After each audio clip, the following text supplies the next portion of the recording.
3 गोरी बहू रानी, 2 काली बहू नौकरानी। कंग्रेचुलेशन संजना और संजना, आज फिर तुम दोनों ने कॉलेज में टॉप किया। मुझे तो समझ ही नहीं आता तुम दोनों कैसे हर साल कॉलेज में अच्छे नंबर से एक साथ टॉप करती हो। बस भी करो, अब क्या तारीफ ही करते रहोगे। चलो कैंटीन चलते हैं, मुझे तो बहुत भूख लग रही है। आज हमारी तरफ से तुम दोनों के लिए पार्टी है। जिसके बाद चारों जाकर कैंटीन में पार्टी करते हैं। माधव, राज, केतन, नितिन और आकाश 5 भाई होते हैं, जिसमें से माधव और राज दोनों बड़े भाई होते हैं। माधव राज शुरू से ही अंजना और संजना को पसंद करते थे, लेकिन कभी भी उनके सामने अपने प्यार का इजहार नहीं कर पाते थे। क्या हुआ भाइयों, तुम चारों इतने परेशान क्यों लग रहे हो? केतन, तू तो जानता ही है ना, मैं अंजना को कितना पसंद करता हूँ, लेकिन कभी भी उसके सामने अपने प्यार का इजहार नहीं कर पाता। मेरा भी कुछ ऐसा ही हाल है। मैं अर्पिता को कब से प्रपोज करना चाहता हूँ, लेकिन डर लगता है, क्या पता कहीं वो मुझे मना न कर दे।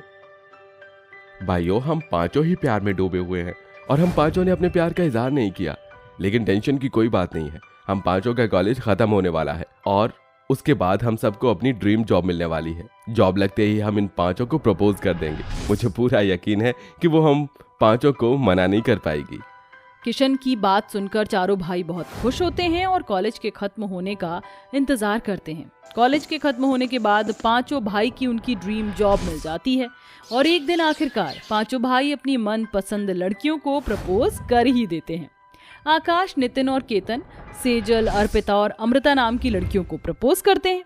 तीनों ही दिखने में काफी सुंदर होती हैं और तीनों भाइयों के प्रपोजल को हाँ कर देती हैं। जिसके बाद अब माधव और राज भी अंजना और संजना को प्रपोज करते हैं।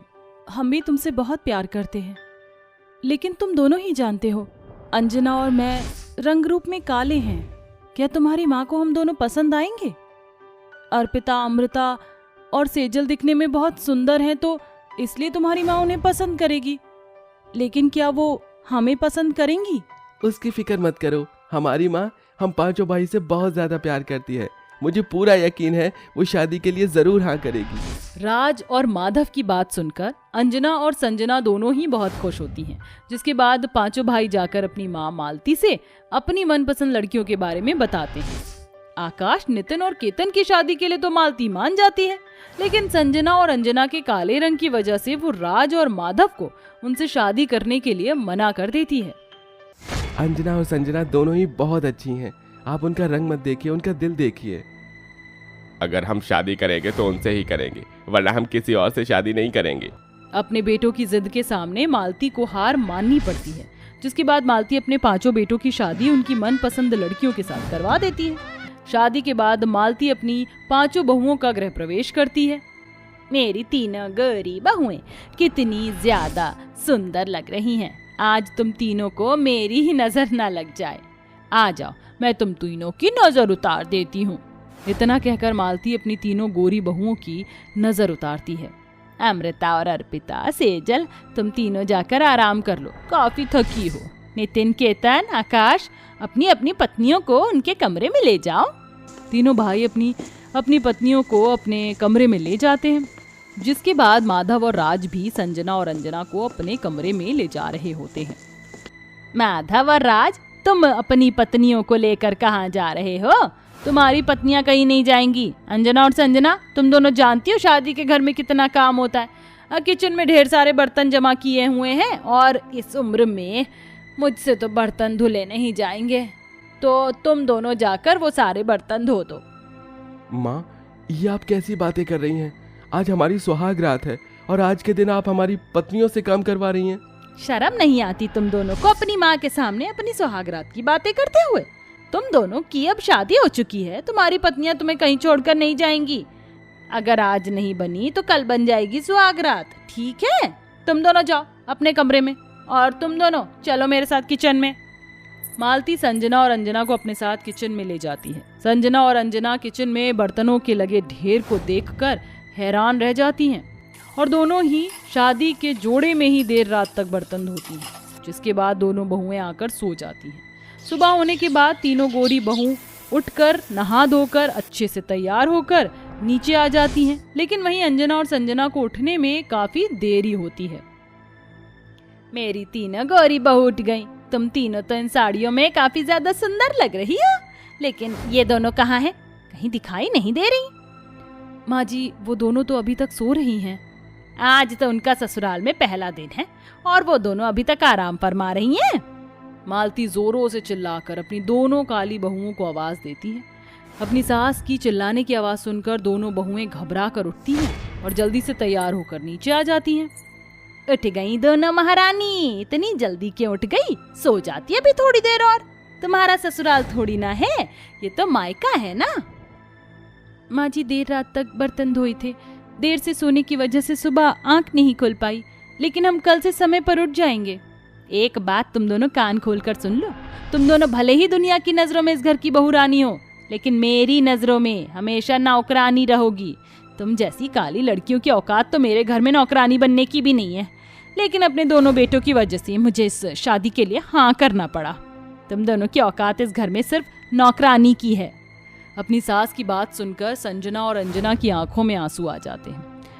वहीं पीछे खड़ी खड़ी अर्पिता, अमृता और सेजल इस बात से बहुत खुश होती हैं। शादी के बाद अंजना संजना घर की सारी जिम्मेदारियां अपने कंधे पर उठा लेती हैं।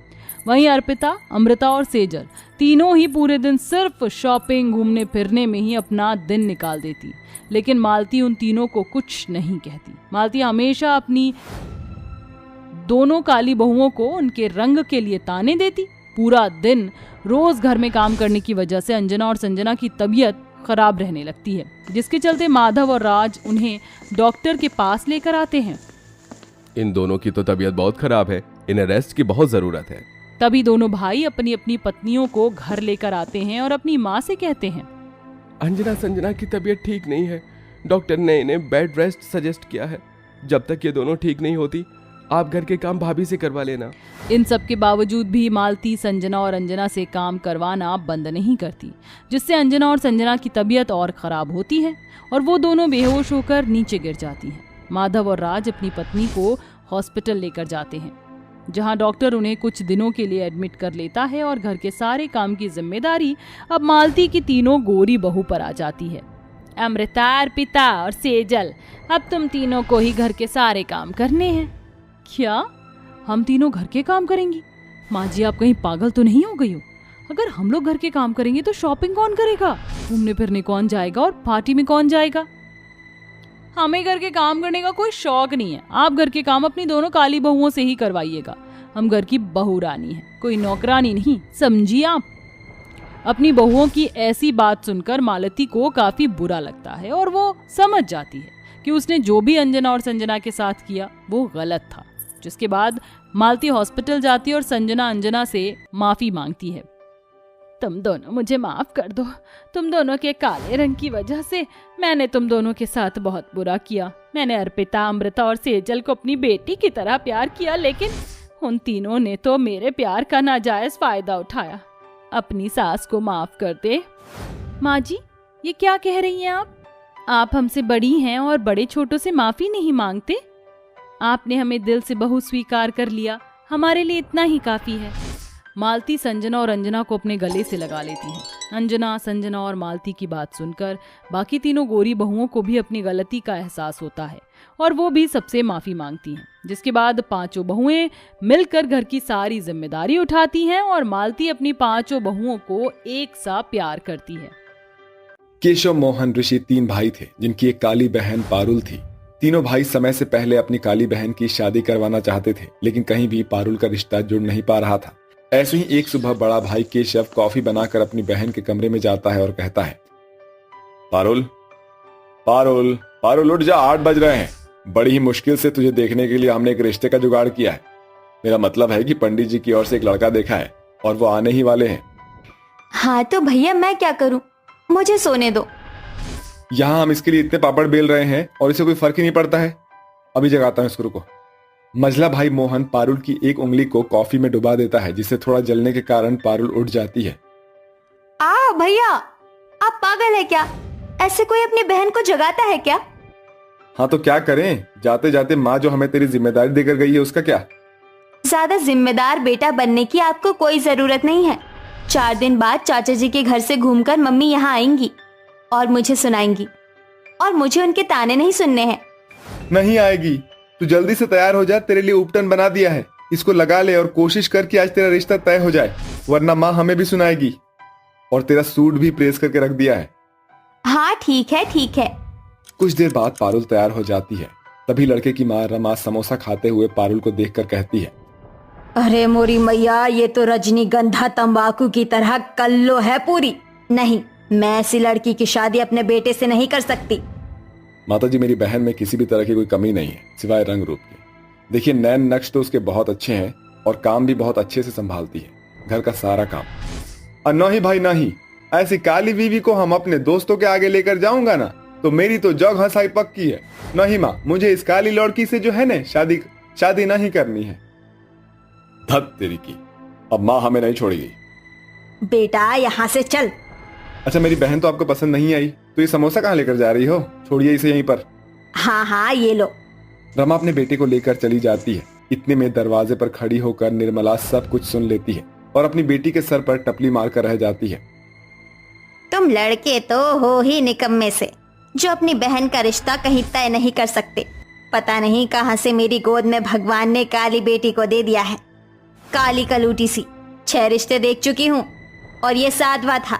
कितना कहती हूँ अपने मुंह पर क्रीम लगा ले, मुल्तानी मिट्टी लगा ले, थोड़ा तो निखार आएगा, लेकिन नहीं। और तुम तीनों भी अपनी बहन की जिम्मेदारी नहीं संभाल सकते। देखिए, हमने पूरी कोशिश की है, इसको नया सूट भी ला कर दिया है, उपटन भी लगाया है, इसकी इतनी तारीफ भी की है, लेकिन फिर भी लड़के की माँ को ये जरा सी भी नहीं भाई। हे भगवान, मेरे तो कर्म फूट गए। अरे निकम्मी, कुछ तो अपनी काली सूरत पर लगा ले कि हमारी छाती पर ही पड़ी रहेगी। बस कीजिए माँ, मुझे कितना सुनाएंगी। भैया कम थे क्या? सुबह से चढ़े हुए थे और आप भी। इसमें मेरी क्या गलती है? इतनी काली हूं तो। अगर नहीं कर रहा कोई शादी तो क्या करूं? आप क्यों पीछे पड़े हैं? बस कलूटन, यही तो सुनना था मुझे तेरे मुंह से। अब जब तक इस कोयली की शादी नहीं हो रही है, तुम तीनों ही शादी कर लो। माँ, पहले हम तीनों अपने पैरों पर खड़े होंगे। हम तीनों को ऑफर आया है अमेरिकन कंपनी से, तो 3 साल तक नो शादी। वाह वाह, बहुत बढ़िया बेटा। तुम तीनों अमेरिका जाकर नौकरी करो और मैं इस काली कलूटन की यहाँ शक्ल देखती रहूं। माँ, वो हमारी बहन है, इतना भी मत बोलिए अब। इतना सुनकर सब अपने अपने कमरे में चले जाते हैं। वहीं अगले दिन तीनों बेटे अमेरिका जाकर नौकरी करते हैं। 3 साल पूरे होने को आए थे।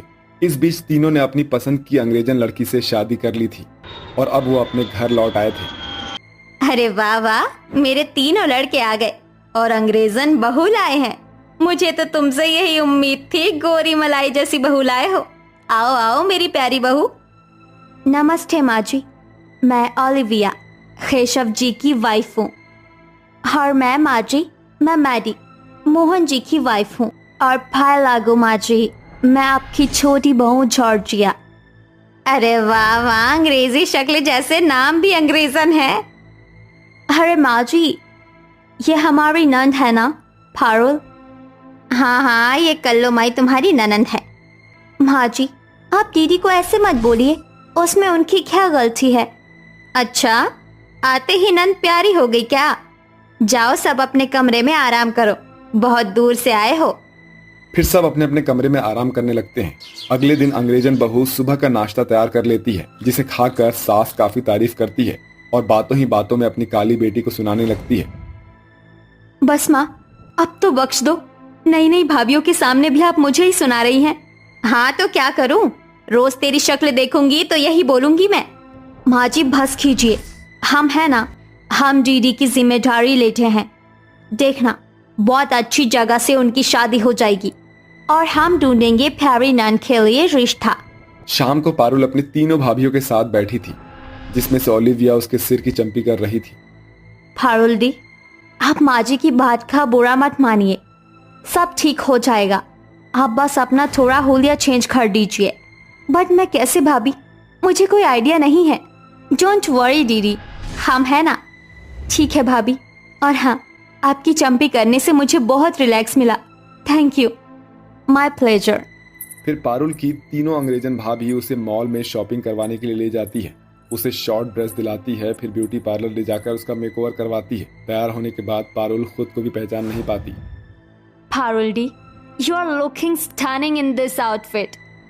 थैंक यू भाभी, मैं तो खुद को ही नहीं पहचान पा रही हूँ। पहले से मेरा गहरा रंग काफी कम हो गया है और जो बाकी है वो तुम्हारा मेकअप से अच्छा हो जाएगा।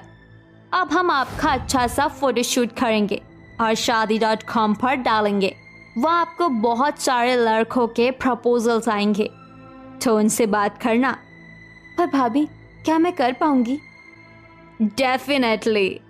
फिर तीनों अंग्रेजन भाभी उसकी बहुत अच्छी अच्छी फोटोज लेती है और प्रोफाइल पर अपलोड कर देती है। और एक हफ्ते तक पारुल शादी.com पर आए कुछ लड़कों से बात करती है, जिसमें से अधिक नाम के लड़के के साथ वो डेट पर जाती है। दोनों में खूब अच्छी बातचीत होती है और पारुल अपनी तीनों भाभी को गले लगाकर कहती है, थैंक यू सो मच भाभी, आपकी वजह से मेरी जिंदगी में काफी खुशी आ गई है।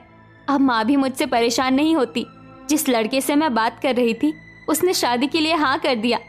अरे वाह, ये तो बहुत अच्छी बात है। कांग्रेचुलेशन दीदी। देखा, हमने कहा था ना, सब ठीक हो जाएगा। फिर अधिक नाम का लड़का पारुल के घर रिश्ता लेकर आता है, जहाँ सबको उनका रिश्ता पसंद आता है और अगले ही महीने पारुल की धूमधाम से अधिक से शादी हो जाती है। तभी विदाई के वक्त पारुल तीनों भाभी से कहती है, भाभी, आपने मुझे कितना लाड प्यार दुलार किया है। उतना प्यार मैं सबसे पाने के लिए तरस गई थी। आज मेरी शादी भी आप तीनों की वजह से हुई है। थैंक यू सो मच, वरना मैं तो अपनी जिंदगी से हार गई थी इस काले रंग को लेकर। अरे नहीं नहीं दीदी, ऐसे मत खाइए, ये तो हमारा फर्ज था। हाँ बिल्कुल। सच में भाभी बनकर इन तीनों ने वो जिम्मेदारी निभाई है जो माँ और हम तीनों भाई कभी नहीं निभा पाए। मेरी प्यारी बिटिया, मुझे माफ कर दे। मैंने ना जाने तुझे क्या क्या कहा। और केशव सच कह रहा है, मैं अपना फर्ज नहीं निभा सकी, पर मेरी तुम तीनों बहुओं ने जो कमाल किया है वो काबिल तारीफ है। पारुल, तू मुझे माफ कर देगी ना? कोई बात नहीं माँ, गलती तो सबसे हो जाती है। तुम तीनों ने पारुल की शादी कर ही दी। तुम तीनों का बहुत शुक्रिया। ये कहकर निर्मला तीनों अंग्रेजन बहुओं को गले से लगा लेती है और खुशी खुशी पारुल को विदा कर देती है, जहां पारुल अधिक के साथ अपनी नई जिंदगी की शुरुआत करती है। तो दोस्तों, हमारी इस कहानी में आपको 3 अंग्रेजन भाभी कैसी लगी और क्या आपकी जिंदगी में भी कोई अंग्रेजन भाभी आई है? कमेंट करके हमें जरूर बताएं और कहानी को लाइक करना बिल्कुल ना भूलें। मिलते हैं अगली